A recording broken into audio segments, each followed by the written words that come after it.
Hello and welcome to Daily Reflection with Aneel Aranha. Today is the 28th of September 2019. We're going to reflect on Luke 9:43 to 45.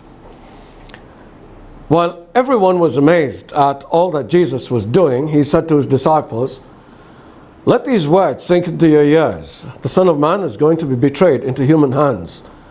But they did not understand this, saying, its meaning was concealed from them so that they could not perceive it, and they were afraid to ask him about this, saying, "The gospel of the Lord." Nobody likes Judas. He has become the ultimate poster boy for treachery, selling out Jesus as he did for 30 pieces of silver. The kiss with which he identified Jesus to the Roman soldiers has become universally known as a sign of betrayal. Nobody likes Judas.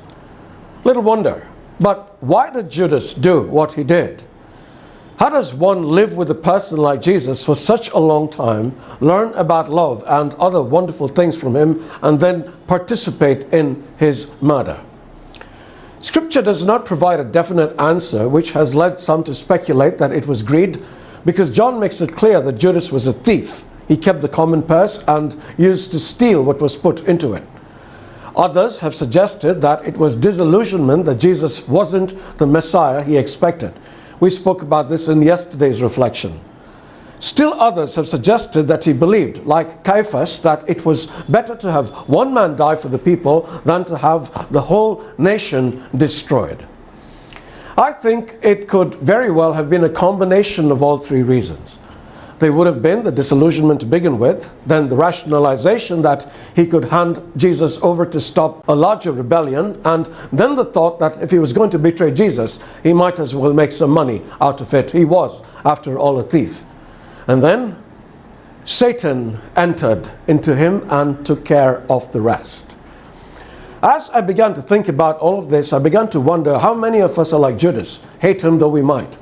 When we let down our friends, when we cheat on those we love, when we betray those who trust us, when we put unborn children to death. Oh, I could go on.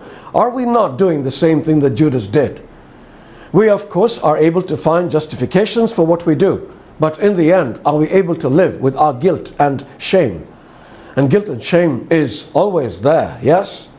I know what that feels like, and I often wish I could go back in time and remedy the things that I did that were wrong, but I can't.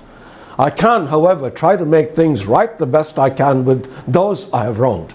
And I can also go to the bearer of all shame and guilt and ask him to make the rest of it right. And because of what he did by his death and resurrection, he can. Jesus saves in more ways than one. If Judas's kiss was the kiss of death, Jesus' kiss is the kiss of life. God bless you.